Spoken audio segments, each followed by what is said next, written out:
గురుగారు ఒకసారి రండి. ఏమిటి? ఆనంద్ వస్తున్నాడండి. వాళ్ళిద్దరూ కలిసి మాట్లాడుకుంటే వాళ్ళని దూరం చేయాలనుకునే మీ ప్రయత్నం వ్యర్థమైపోతుంది.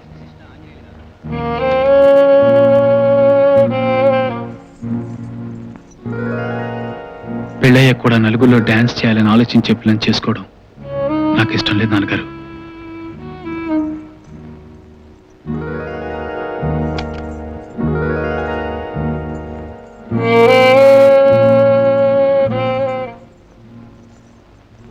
లక్ష్మి,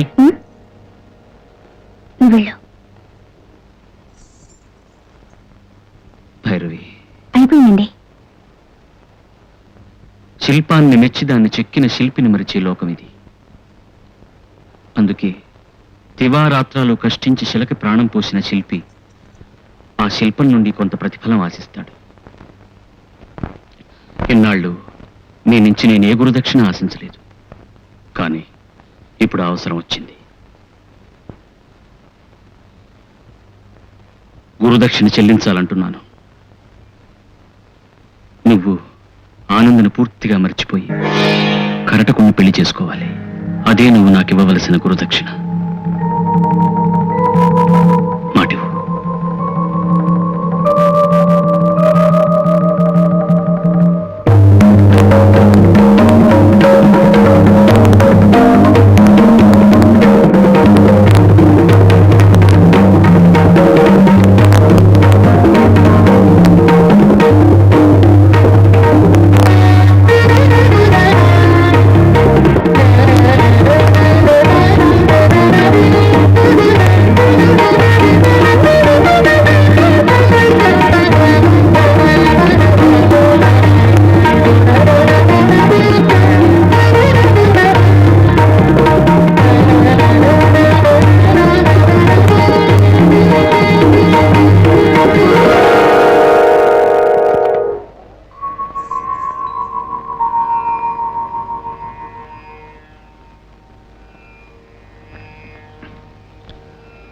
భైరవి,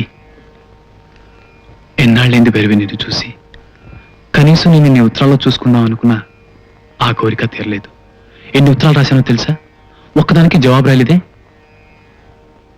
ఆగు, మాట్లాడుతుంటే వెళ్ళిపోతావే? ఈ కేసు చూడలేక. అంటే ఏమిటి ఉద్దేశం? వదలండి. మనం ఇంత దగ్గరగా మాట్లాడుకోవడం కరెక్ట్ కూడా చూస్తే. ఏమిటి ఏమిటి ఇప్పుడు నువ్వు అన్నది? తన భార్యతో పరాయి మగాడు ఇంత దగ్గరగా మాట్లాడడాన్ని సహించే సంస్కారం కొందరికే ఉంటుంది. నువ్వేం మాట్లాడుతున్నావో తెలుస్తుందా నీకు? ఆయన్ని నేను పెళ్లి చేసుకోబోతున్నాను. భైరవి, కరెక్ట్గా పెళ్లి చేసుకుంటున్నావా? అయితే ఇన్నాళ్ళు నాతో చనువుగా తిరిగింది, ప్రేమ నటించింది. ప్రేమ? పెద్ద మాటలు మాట్లాడకండి. నవ్వుతూ మాట్లాడినంత మాత్రాన ప్రేమిస్తున్నట్టేనా? మీలో ఓ మంచి స్నేహితుడిని చూసుకున్నాను, భర్తని కాదు. అయినా నాట్యం ప్రాణమైన నేను నాట్యం అంటే గిట్టని మిమ్మల్ని పెళ్లి చేసుకుంటానని ఎలా అనుకున్నారు? ఆశకి ఓ హత్తుండాలి ఆనంద్ బాబు. పూజే ప్రతి పువ్వుకి దేవుడి తల మీదికి చేరే అదృష్టం ఉంటుందా? దయచేసి మీరు రండమ్మా, ప్రోగ్రాం మొదలెడదాం. పదండి.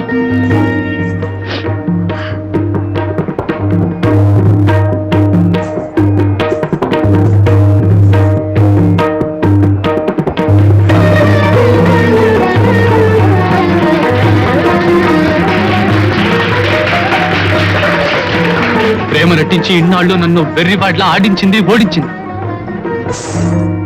ఆ క్షణం నాలో పెరిగిన ఆవేశానికి ఇక జన్మలో ఆ రాక్షసు మొహం చూడకూడదు అనుకున్నాను. ఊరుకోండి. మీ మాటల్లో మీరు నాకు చూపించిన మనిషి ఇలా మాట్లాడిందంటే నమ్మలేకపోతున్నాను. ఏవైనా ఇతర కారణాల చేతో, ఇంకెవరి బలవంతం చేతో అలా ప్రవర్తించిందేమో. నేను ఒకసారి తన్ని కలిసి మాట్లాడతాను. Please control your self. Please. అమ్మా,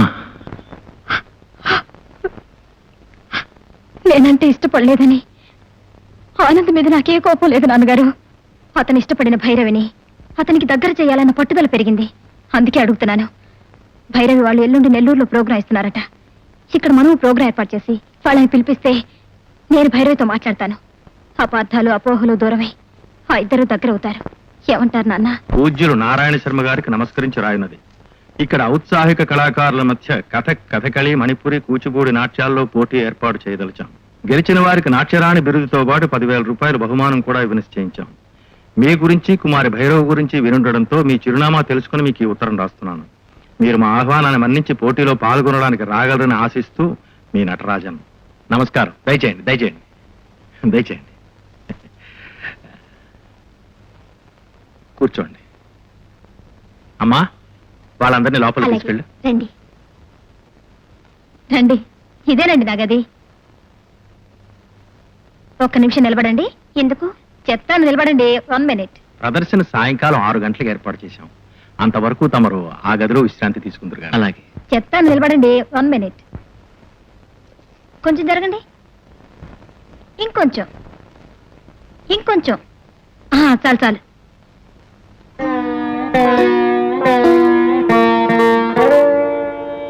ఏమిటలా చూస్తున్నారు? మీ అదృష్టాన్ని, మీ ఆనందాన్ని.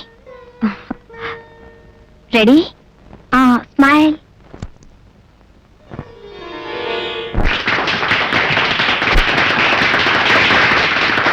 ఇప్పుడు మన సమాఖ్య తరఫున కుమారి భైరవికి నాట్యరాణి బిరుదును, పుర ప్రముఖులు, వదాన్యులు శ్రీ రాఘవరావు గారు ప్రకటించిన 10,000 రూపాయల నగదును కలెక్టర్ గారు అందజేస్తారు.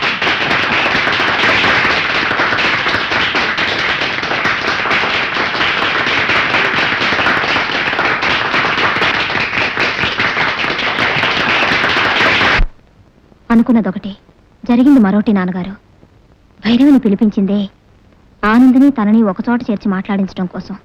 ఈ ప్రోగ్రాంకి ఆనంద్ రానూ లేదు, భైరవి ఈ విషయం పట్టించుకోనూ లేదు. నేను ఈ విషయం శర్మ గారి దగ్గర కదిపి చూశానమ్మా. ఆయన అంత సుముఖంగా ఉన్నట్లేరు. అసలు ఆనంద్ ఏమైపోయాడో తెలియడం లేదు నాన్నగారు. నిన్నటి నుంచి రూమ్కే రాలేదట. పోనీ భైరవి వాళ్ళని ఇంకో 2 రోజులు ఉండమందామా అంటే వాళ్ళు ఇవాళే వెళ్ళిపోవాలని తొందరపడుతున్నారమ్మా. టికెట్లు కూడా తెప్పించేశాను. లక్ష్మీదేవం గారు కులాసానా? నారాయణ శర్మ గారి గురించి పేపర్లో పడి చూసారా? అలాగా?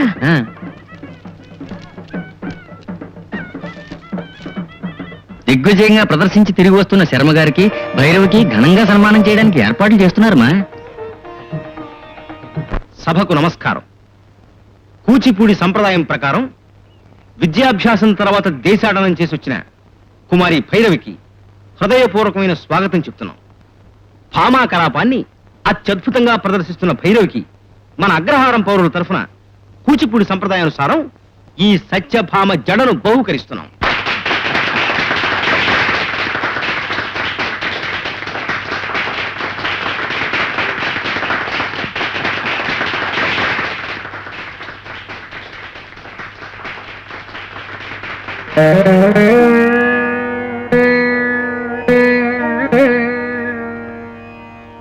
ఆ శైలవం మీద శంకు చక్రాలు ఉన్నాయేమిటి బాబు గారు? అది నాట్యంలో ప్రతిభను చూపించిన వాళ్ళకి సత్యభామ జడని బహుమతిస్తారు. ఆ జడ ఇంత పెద్దదుంటుంది. దాన్ని ఈ రకం శాల్వా కట్టిస్తారు. ఇది కూచిపూడి సాంప్రదాయంలో పెద్ద డిగ్రీ అన్నమాట. 4 రోజులాగు నువ్వు ఆ సత్యభామ జడ అందుకునే రోజు వస్తుంది. ఆ రోజు మొత్తం బాధ్యత నేనే తీసుకుని పెద్ద ప్రోగ్రామ్ ఒకటి ఏర్పాటు చేయిస్తాను. అందరూ నీకు దండలేసి చప్పట్లు కొడుతుంటే సంబరంగా చూసుకుంటాను.